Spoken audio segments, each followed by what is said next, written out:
नमस्कार. तर आज आपण पुन्हा एकदा एका नवीन रेसिपीसोबत भेटत आहोत. तर आज आपण मुलांच्या टिफिनसाठी भरपूर भाज्या टाकून हेल्दी पदार्थ बनवणार आहोत. यामध्ये तुम्ही भरपूर भाज्या घालू शकता आणि मुलांना कळणार सुद्धा नाही. त्यासाठी व्हिडिओ संपूर्ण पहा आणि रेसिपी आवडल्यास व्हिडिओला लाईक करा, शेअर करा आणि चॅनलला सबस्क्राईब करा. चला तर मग रेसिपीला सुरुवात करूया.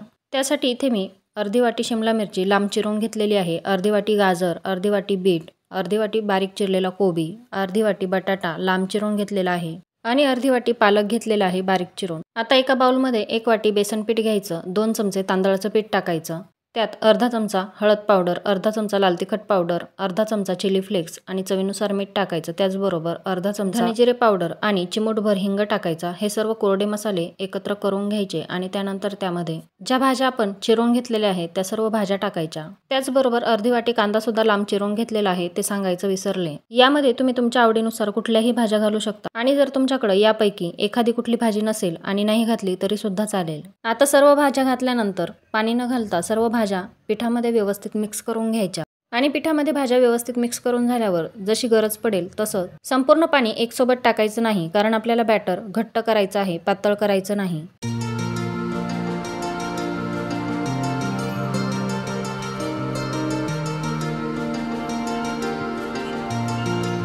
आता तुम्ही पाहू शकता जशी व्हिडिओमध्ये दाखवलेली आहे अगदी तशीच घट्ट कन्सिस्टन्सी ठेवायची आहे आणि आता त्यामध्ये थोडीशी कोथिंबीर टाकायची बारीक चिरून आणि पुन्हा एकदा व्यवस्थित मिक्स करून घ्यायचं. आता इथं आपलं बॅटर बनवून तयार आहे.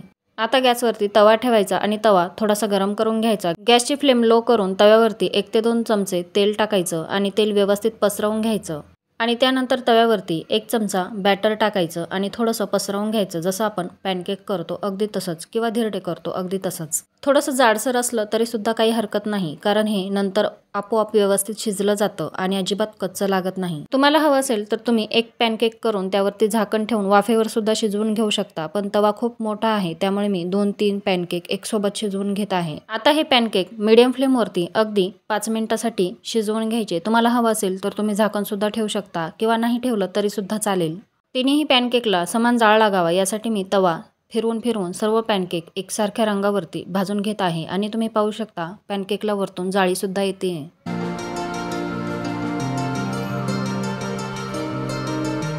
आता हे पॅनकेक एका बाजूने व्यवस्थित भाजले गेल्यावरती पलटवून घ्यायचे आणि दोन्हीही बाजूने अगदी सोनेरी रंगावरती व्यवस्थित भाजून घ्यायचे. तर या रेसिपीला कोरियन स्टाईल व्हेजिटेबल पॅनकेक्स म्हणतात, पण कोरियन पॅनकेक जे आहे त्यामध्ये वेगळे पदार्थ पडतात आणि हे मी आपल्या घरगुती पद्धतीमध्ये आणि आपल्या घरामध्ये जे साहित्य अवेलेबल आहे आणि आपल्या मुलांना जे पदार्थ आवडत नाही ते पदार्थ टाकून बनवलेले आहे, जेणेकरून मुलं हेल्दी पदार्थ खातील आणि त्यांना कळणार सुद्धा नाही की आपण आपली न आवडती गोष्ट खाल्लेली आहे.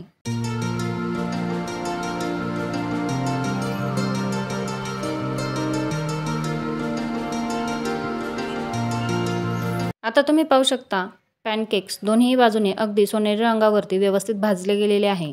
आता हे आतून सुद्धा व्यवस्थित शिजले गेलेले आहे. आता हे पॅनकेक्स आपण काढून घेऊया आणि याचप्रमाणे आणखी पॅनकेक्स सुद्धा बनवून घेऊया.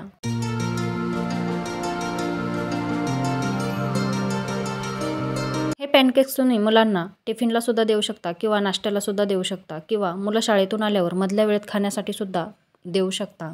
आणि सगळ्यात महत्त्वाचं म्हणजे हे पॅनकेक्स खूप जास्त तेलामध्ये सुद्धा तळलेले नाही किंवा बनवलेले नाही, त्यामुळे अगदीच हेल्दी आहे. तुम्ही जर डाएट करत असाल तरी सुद्धा तुम्ही हे पॅनकेक्स आरामात खाऊ शकता. तर कशी वाटली आजची रेसिपी हे कमेंट बॉक्समध्ये नक्की सांगा आणि रेसिपी नक्की ट्राय करा. रेसिपी जर आवडली तर रेसिपीला जास्तीत जास्त लाईक करा, शेअर करा आणि चॅनलला सबस्क्राईब करा. बाय.